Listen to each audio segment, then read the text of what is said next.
Meu irmão, minha irmã, bom dia do Senhor, paz e bem. Sexta-feira, final de tarde, e estou gravando aqui esse nosso encontro, o terceiro encontro que nós temos na semana, para que nós possamos iniciar uma série de vídeos, de reflexões sobre o evangelista do ano, que é São Lucas. Então, hoje o que eu trago é o seguinte, acredito que muitos dos meus irmãos sabem, mas vamos começar do começo, né?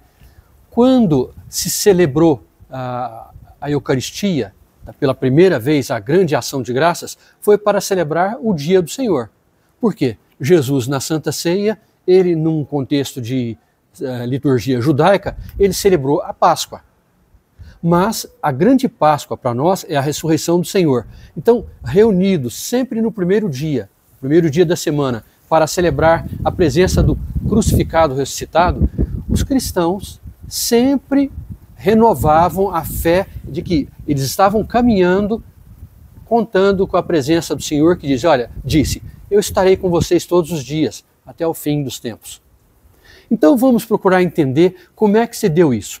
Bom, na liturgia judaica eram cantados os cânticos, os hinos, os salmos, e eram proclamadas as leituras próprias, né, da lei, né, sobretudo da lei, mas também os livros históricos, enfim, tinha todo aquele conjunto que ainda continua para nós como livros da Antiga Aliança.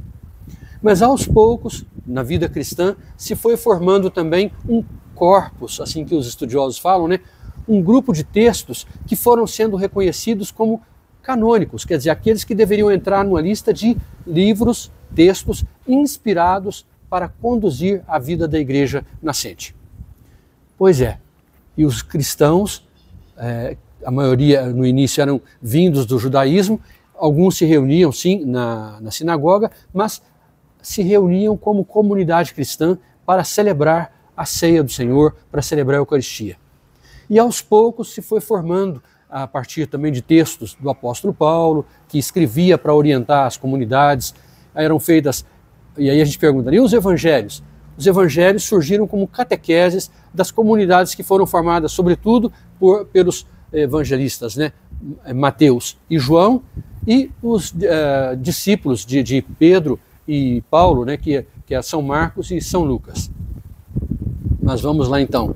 Nós vamos entender que esse conjunto foi séculos, na caminhada da igreja, foi se formando o grupo que nós conhecemos hoje como Novo Testamento, e aí sim, como é que se constituiu a liturgia cristã católica? Com textos do Antigo Testamento e do Novo Testamento. Textos litúrgicos que eram proclamados e que eram também cantados. Então, todos aqueles hinos, salmos, cânticos espirituais do Antigo e do Novo Testamento foram sendo incorporados à liturgia cristã católica. Agora, o nosso tema, que é o evangelista do ano. Nós sabemos que a liturgia ela está dividida num ciclo de leitura em 3 anos. Anos A, B e C. E isso a partir do evangelista que é lido de modo especial nas celebrações dominicais. Ano A, Mateus. O tema de Mateus é sobretudo a igreja, né, cristã, a comunidade cristã. Jesus é apresentado como o novo Moisés. O evangelho de Marcos, o evangelista Marcos, foi o primeiro evangelho a ser escrito, que serve de base tanto para Mateus como para Lucas. O evangelista Marcos, ele fala, sobretudo, quem é Jesus, afinal de contas? Essa é a grande intenção do evangelista Marcos, tentar responder a essa pergunta. Quem é Jesus, afinal? Bom, e aí, o nosso evangelista do ano, desse ano, né, de 2025, é o evangelista Lucas, que é o evangelho da misericórdia, sim, mas gostaria de propor algo que vários estudiosos da Sagrada Escritura, mas sobretudo do Novo Testamento, têm chamado, né, o evangelista do caminho, o evangelho do caminho. E nós sabemos que a obra de Lucas, a chamada obra lucana, é tanto o evangelho quanto a sua continuidade, de um modo, como se diz assim, o evangelho do Espírito Santo, que é o livro dos Atos dos Apóstolos, ou evangelho da igreja, alguns dizem também.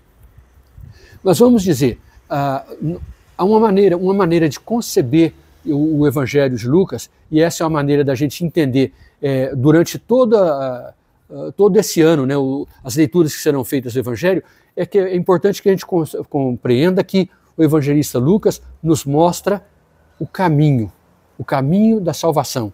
Jesus realizando esse caminho. E aí nós vamos entender que falar em Jerusalém e mostrar a viagem de Jesus, a ida de Jesus a Jerusalém, sobretudo 3 vezes, mostra que ali Jerusalém é a sua cidade, a cidade da paz. E é ali que nós vamos entender que tem toda uma motivação para Lucas desenvolver esse percurso de Jesus até Jerusalém. Mas por hora fiquemos com essa afirmação, depois nós vamos continuar nas outras sextas-feiras. Jesus, ao realizar essa ida a Jerusalém, ele se encontra sobretudo com os mais pobres, com os sofredores. Então, o Evangelho da Misericórdia, sobretudo aos pobres e aos pecadores. Fiquemos assim, na próxima sexta-feira nós vamos retomar esse caminho, né, essa reflexão. Deixo um abraço, meu irmão e minha irmã, paz e bem.